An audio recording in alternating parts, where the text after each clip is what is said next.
Waalaikumsalam warahmatullahi wabarakatuh. Ustadz, terima kasih sekali rawuhnya di MIM Teladan Kota Magelang. Saya juga bahagia bisa silaturahim ya. Sangat nih pokoknya.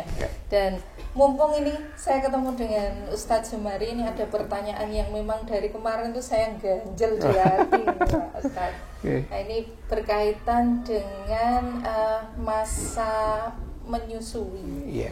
Ini dari kajian yang kemarin di Mimbar Unima itu jenengan pernah menyampaikan bahwasanya untuk waktu menyusui sampai menyapih itu kan 2 tahun. Iya, betul. Dan padahal ketika kami baca di Quran surat Al-Ahqaf ayat 15 itu dari masa hamil sampai menyapihnya itu kan 30 bulan. Itu bagaimana itu Ustaz? Jadi masih kurang paham ini bisa atau tidaknya itu penjelasannya. Ya, saya memahami apa yang disampaikan Bu Nina ya, bahwa 30 bulan kok dari hamil sampai menyapih, padahal menyusui 2 tahun. Itu padahal jenengan dulu hamilnya 9 bulan. Ini kan pertanyaan yang apa mungkin orang hamil hanya 6 bulan. Nah, memang di dalam surat Al-Ahqaf ayat 15 itu dijelaskan secara detail bahwa dari hamil sampai menyapih itu 30 bulan. Apakah kemudian menyusuinya dikurangi? Tidak juga. Menyusui yang sempurna menurut Al-Baqarah 233 itu kan memang 2 tahun. Ya. Demikian pula di dalam surat Luqman ayat 14 juga 2 tahun. Nah, beberapa tafsir Al-Quran yang saya baca itu memberikan bukti bahwa orang hamil selama 6 bulan itu memungkinkan. 30 bulan kan 2,5 tahun. Dan gak usah tanya itu tahun Hijriah apa tahun Miladiyah ya. Nah, tapi yang jelas dari dulu yang namanya 1 tahun itu 12 bulan. Jadi secara medis ini tidak salah bahwa orang hamil hanya 6 bulan itu bayinya sudah bisa hidup. Ini keterangan dokter juga menjelaskan seperti itu.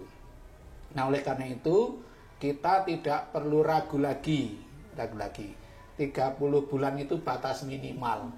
Jadi kalau jenengan besok hamil lagi 9 bulan terus ya ora terus nusoni ming pasnya 30 sasi, tidak ya, tetap meskipun hamilnya 9 bulan menyusuinya ya yang sempurna 2 tahun. Nah, Mbak Nina dan juga seluruh pemirsa Mimbar Unima yang saya banggakan, ayat 15 surat Al-Ahqaf itu memang memberikan petunjuk bagi orang tua, khususnya para ibu ya. Para ibu terkait dengan kelangsungan dan permulaan pendidikan anak. Di ayat itu kan disebutkan kami wasiatkan kepada manusia. Nah, jadi yang diberi wasiat manusia. Seluruh orang yang mengaku manusia itu mestinya menerima wasiat ini. Supaya apa? Supaya berbuat baik kepada kedua orang tua. Kemudian dijelaskan ibunya sudah mengandung dalam keadaan lemah. Kemudian melahirkan juga ngrekoso. Tentu jenengan wis mengalami.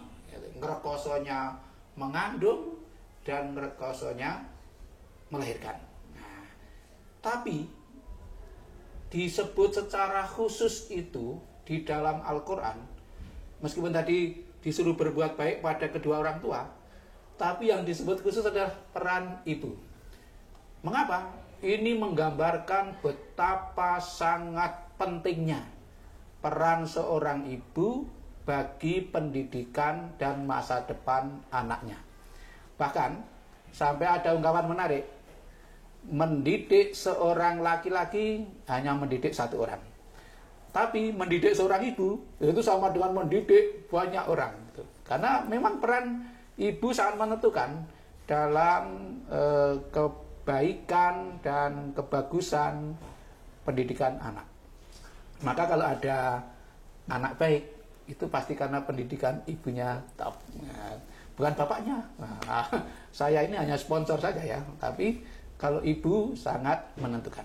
Nah, sehingga di situ kemudian dijelaskan dari hamil, melahirkan, menyusui sampai menyapai itu 30 bulan. Selama 30 bulan itu yang paling berperan adalah ibu.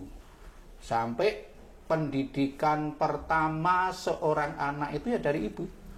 Karena kontak seorang anak dengan dunia luar pertama kali dengan ibunya. Sampai kemudian dijelaskan ibunya mendidik sampai dewasa. Nah, jadi tugas pertama ibu itu mendewasakan anak. Maka sekali lagi Al-Quran sangat menghargai dan mengapresiasi peran seorang perempuan, seorang ibu bagi masa depan anak-anaknya. Maka jangan sampai siapapun ya menjadi ibu kok celelehan. Menjadi ibu harus serius, karena itu menjadi penentu masa depan anak-anaknya.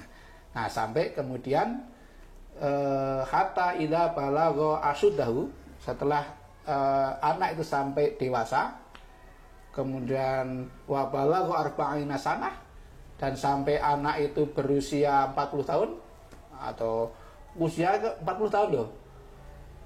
Mengapa 40 tahun?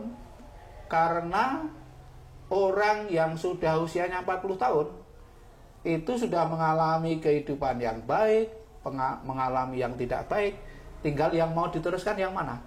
Maka puncak seorang itu akan terlihat pada usia 40 tahun. Kalau dia mau baik, dia akan sudah kelihatan di usia itu. Sehingga Nabi pun diwisuda jadi Rasul pada usia 40 tahun.